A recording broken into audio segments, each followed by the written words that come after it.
Hello everyone. Now we are discussing about the monocot root and dicot root.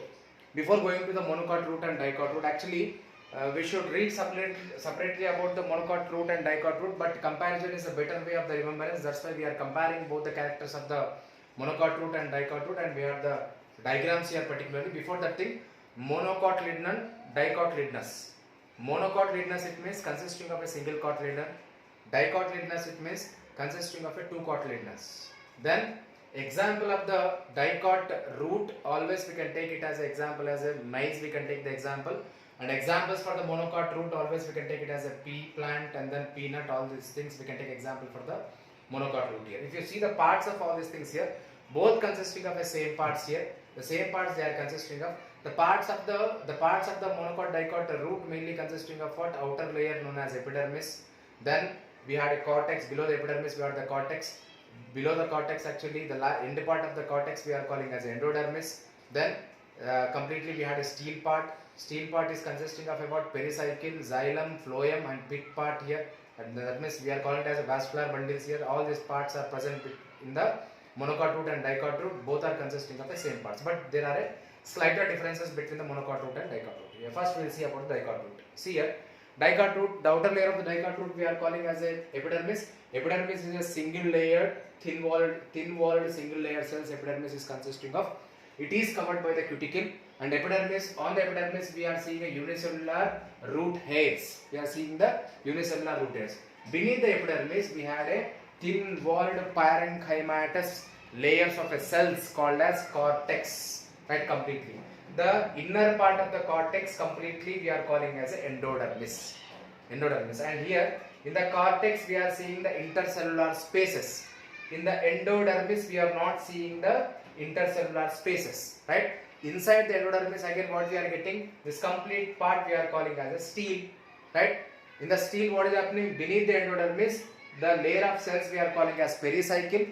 Beneath the pericycle we had a layer of cells called as phloem, and these things are the xylem, the four xylems here, right? And in between this complete part we are calling as a pith, right? This part we are calling as a pith particularly. Here what is happening here completely, if you are remembering, particularly dicot root is consisting of a tetrarch xylem.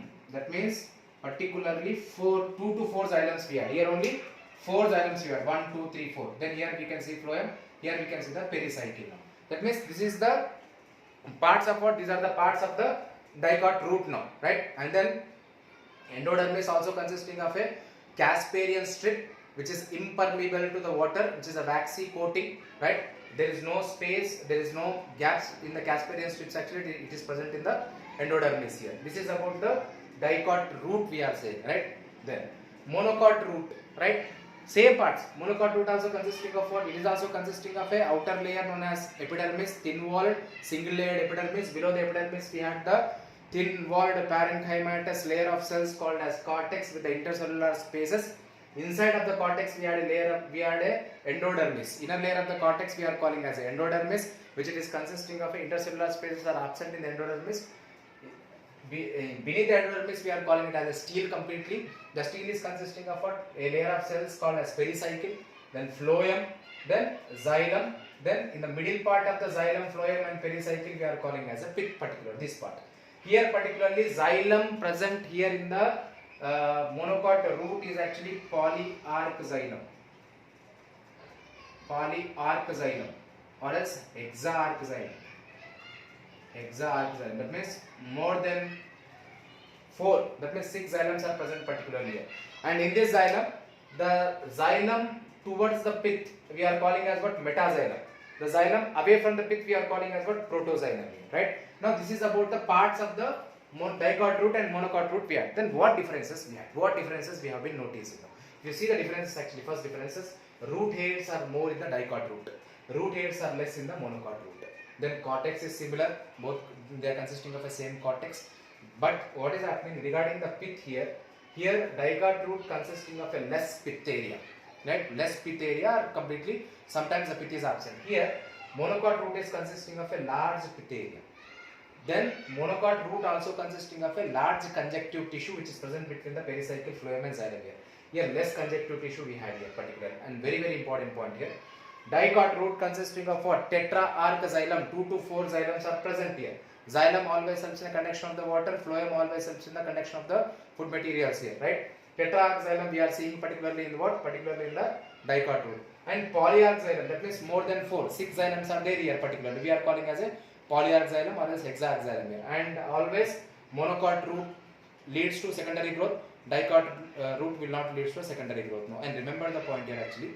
When they are asking for the 8 marks, separate we have to write here. Just we have to draw a diagram, we have to explain all these points, all these parts here. It is easier. Separate dicot root, separate monocot root here. This is about the dicot and monocot root. Why we are comparing it means by comparison only we can get the easy concept of this dicot and monocot root here. If you are knowing the diagram, if you are drawing diagram perfectly, we can get the answer easily. This is about the dicot root and then monocot root here.